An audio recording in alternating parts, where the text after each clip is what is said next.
Alright guys, this is your good buddy Tim, your no purpose nothing. Been a while for a video, I know. It's been a long week. I've been doing a lot of work.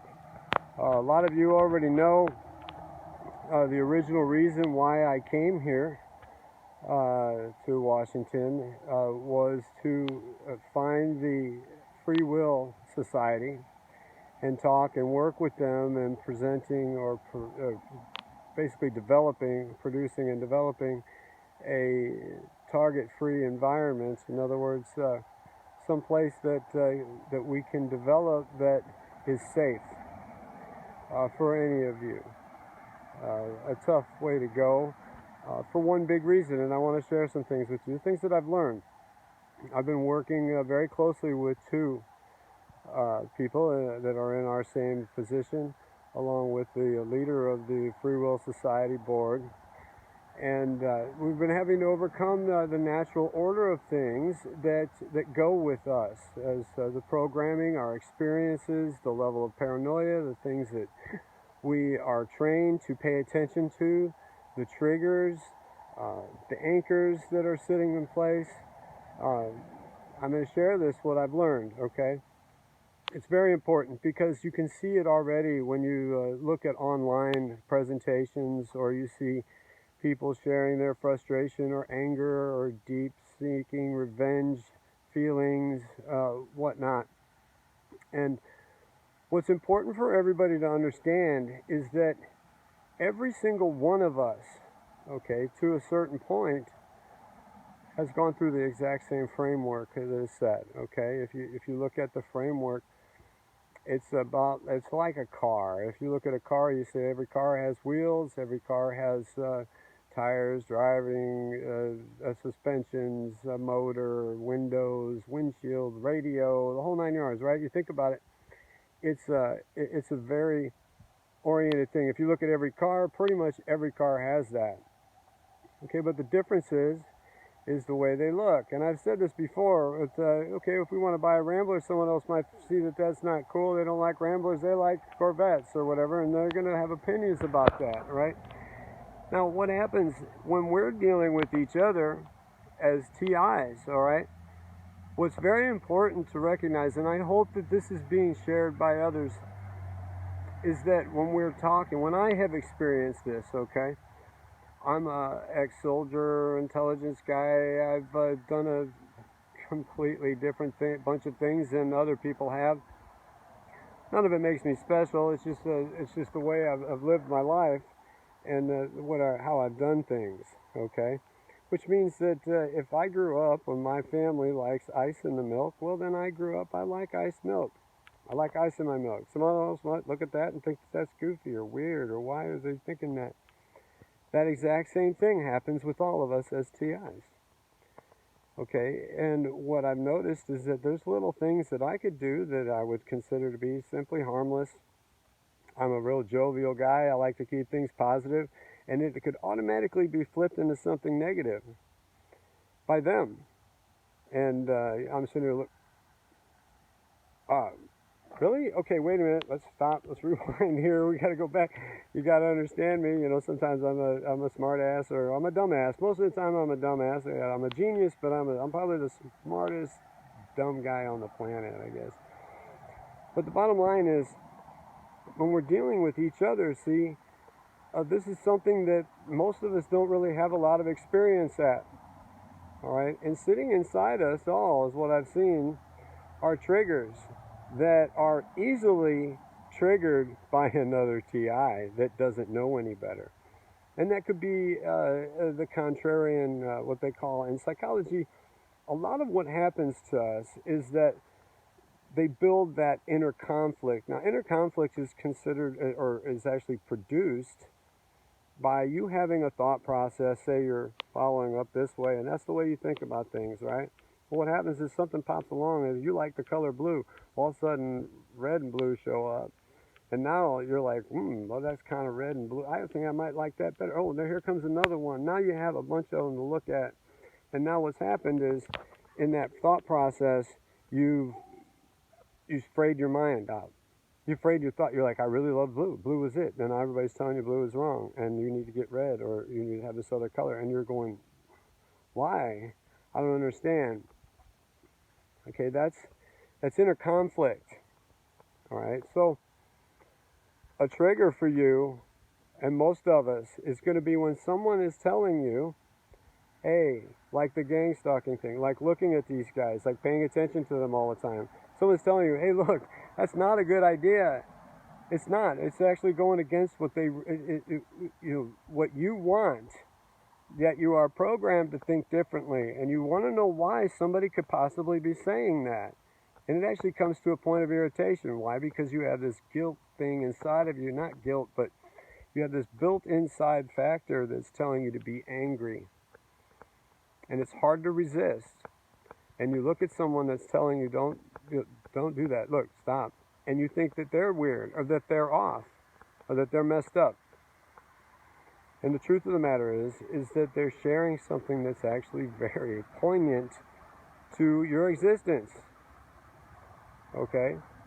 And what I've noticed is that we all have these, and I've noticed, I say we all, because I used to be seriously triggered. I mean, there were things that people could do immediately, and I'd be like, okay, I'd be real paranoid. I've shared some of the strategies about delaying and destitution and the way that they distract things and whatnot. I pay very close attention to that. But at the same time, here I am working with a TI, and what's he doing? He's delaying, talking too much. So just blah, blah, blah. We're trying to get work done, and I'm working for him. And he's wondering why we're not getting it done fast enough, yet he'll stand and want us to talk for an hour. And I'm looking at him, well, we got to go to work. Right? But I don't freak out.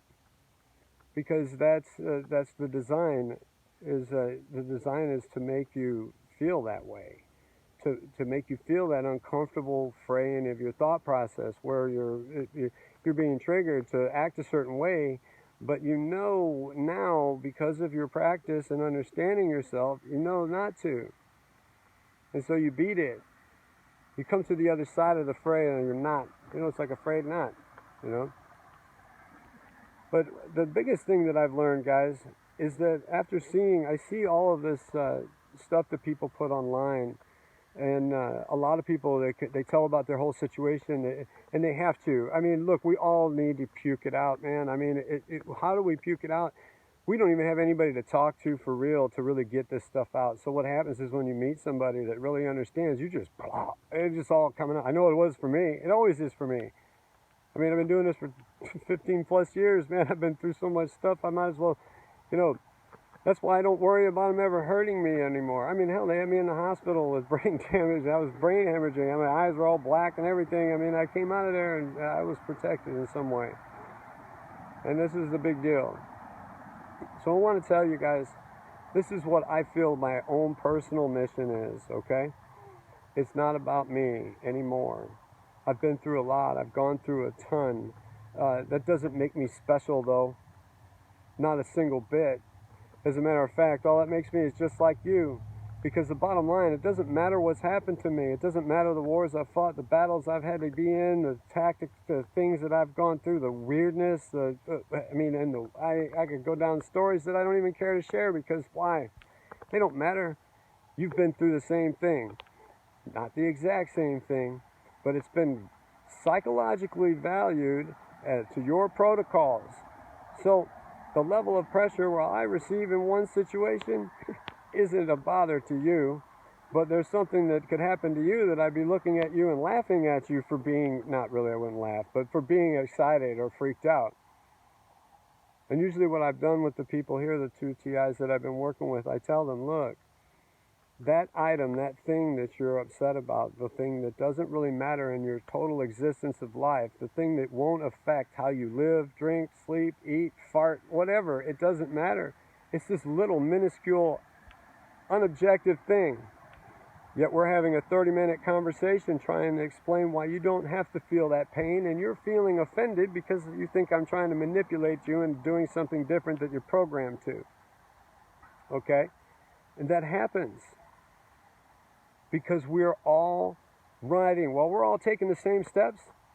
Some of them in a 5-year step. Well, I'm all the way up on the 15-year step. There's 20-year steps. I mean, it's like being sober in AA. You know, there's so many steps. There's 12 steps in AA, but you know what they say the world record of sobriety in AA is? 24 hours. So you have to be careful. And you have to start looking at the things, and so you can properly evaluate them and help yourself. Because the bottom line is, none of us can really help each other except for understanding and experience for the guys that are farther along the steps than you are at 5 years. 5 years, they send you through a whole different level of steps. And we've all walked those steps. The only difference between us and me or you or the millions of you that are out there is that each and every one of you has done it to your own colors. That step looked completely different, although it was the same step, which means you perceive things differently, you take them differently than I do. So when I say something or someone else says something about a particular subject and you're looking at them going, well, that doesn't happen, that's not how you should feel. You should feel better about it. You should start learning that you don't have to chase your emotions over that. Okay? So my mission that I want to share with you, and I'm going to try to, and once again, I'm long on the video. I'm sitting here at the Veterans Memorial. I'm actually reading my Bible, as you can see down there is my Bible. And it's going to get dark. I won't be able to read it anymore, but I want to make sure I say this to you guys. And that is that I'm going to travel to any of you that ask me to come see you. I'm not exactly sure how I'll get there, but I'm going to pray to God, and I'm going to bet you that I find a way. I've always found a way because of Him. And no matter how tough things have gotten, no matter what they've done and put to me, they cannot hurt me. They will not be allowed to. Okay? Which means I'm in Washington State right now.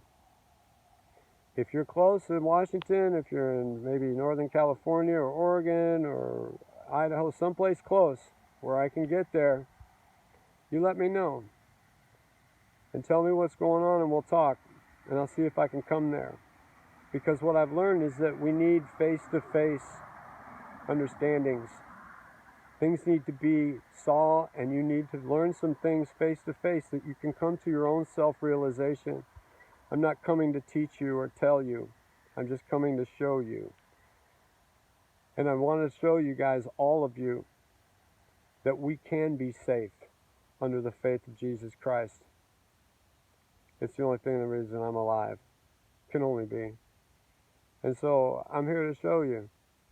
I'm going to walk the path. As you read the Bible, it shows that Jesus tells the disciples to spread and get out there and see others and help them see.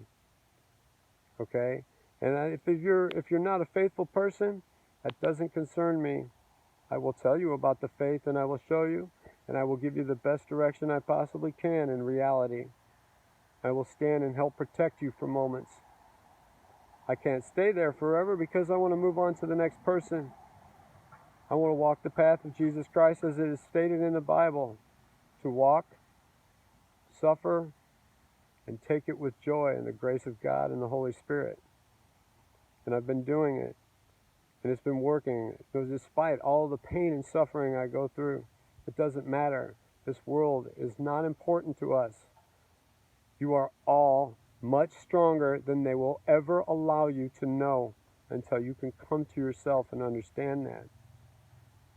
And if showing up there and showing you as a person, this is how I live, you don't have to live that way, but you do have to find your peace of mind.